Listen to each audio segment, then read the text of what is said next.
Seharusnya kebutuhan dasar daripada setiap manusia Indonesia adalah menjadi tanggung jawab negara, di mana kebutuhan dasar ini harus dipahami adalah semua benda materi yang harus dimiliki oleh setiap orang di zaman ini, maka dia tergolong kebutuhan dasar. Dan idealnya hal itu disediakan oleh negara. Misalnya seperti kendaraan, sepeda motor atau mobil, rumah, tanah, televisi. Idealnya setiap seseorang menikah, negara menyediakan tanah atau sawah atau ladang layaknya di negara Butan, menyediakan rumah, sehingga kebutuhan dasar telah dimiliki oleh suatu keluarga. Hal ini akan menjaga stabilitas ekonomi. Hal ini akan menjauhkan masyarakat dari riba.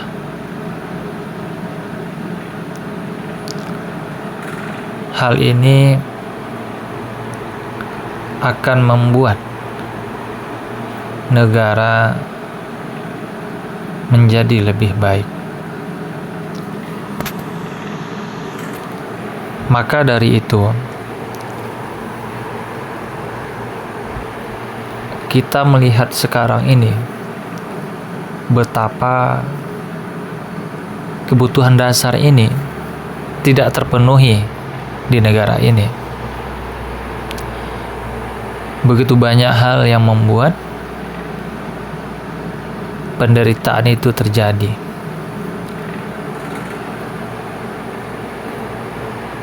Yang tersenyum hanya kalangan atas saja, menengah maupun yang di bawah, semuanya berwajah cemberut, sibuk memikirkan hidup ke depannya. Dengan sistem disediakan semua kebutuhan dasar tadi oleh negara,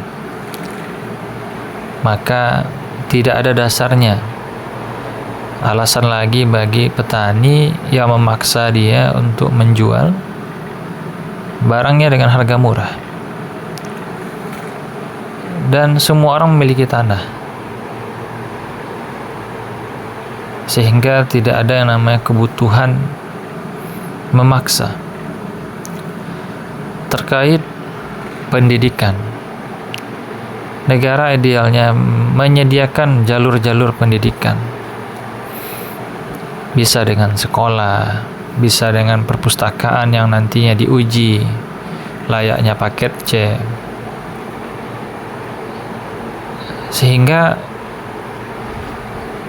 pendidikan itu bukan satu jalur, berarti banyak jalurnya. Dan jalur-jalur alternatif tidaklah lebih buruk daripada jalur reguler. Kemudian terkait kesehatan, seharusnya pemerintah melarang makanan-makanan atau bahan-bahan yang tidak layak atau menimbulkan penyakit jika dikonsumsi, seperti minyak sawit. Ya, kalau minyak sawit dikhawatirkan, sebagaimana riset-riset yang muncul belakangan ini, yang akan memicu beberapa penyakit, ya seharusnya pemerintah melarangnya secara tegas. Begitu juga dengan rokok, sehingga warga negara Indonesia itu menjadi lebih sehat. Dan pemerintah juga mendorong menciptakan budaya hidup sehat, bagaimana semua orang di negara ini bisa bangun pagi, olahraga, makan yang teratur, sehingga kita tidak mengeluarkan anggaran yang begitu besar untuk penyembuhan dari penyakit, tapi anggaran itu lebih digunakan kepada penciptaan pola hidup sehat bernegara, sehingga semua orang Indonesia itu sehat, pendidikannya bagus, kebutuhan dasarnya terpenuhi. Nah, bagaimana ekonomi bisa jalan? Negara tidak menyediakan kecuali yang dianggap harus dimiliki saja. Sedangkan kehidupan pasti akan memiliki tingkatan-tingkatan yang lebih bagus. Nah, itulah yang akan memicu roda ekonomi. Sedangkan dalam pemenuhan kebutuhan dasar itu juga menggerakkan roda ekonomi dengan jalur pajak. Jadi pajak digunakan untuk pemenuhan kebutuhan dasar, kemudian untuk peningkatan, misalnya rumah yang disediakan adalah tipe 45 atau tipe 60. Ya, jikalau seseorang pengen meningkatkan rumahnya jadi bertingkat 2, nah di sanalah roda ekonomi berputar. Dan seperti pendidikan, ketika negara menyediakan jalur-jalur pendidikan, nah seseorang dapat memilih pendidikan yang seperti apa lagi. Nah, pendidikan dasar sudah dipenuhi, kemudian pendidikan tadi ditentukan berapa dokter dibutuhkan di Indonesia, berapa ahli ekonomi dibutuhkan, berapa sarjana hukum dibutuhkan, sehingga ilmu yang dipelajari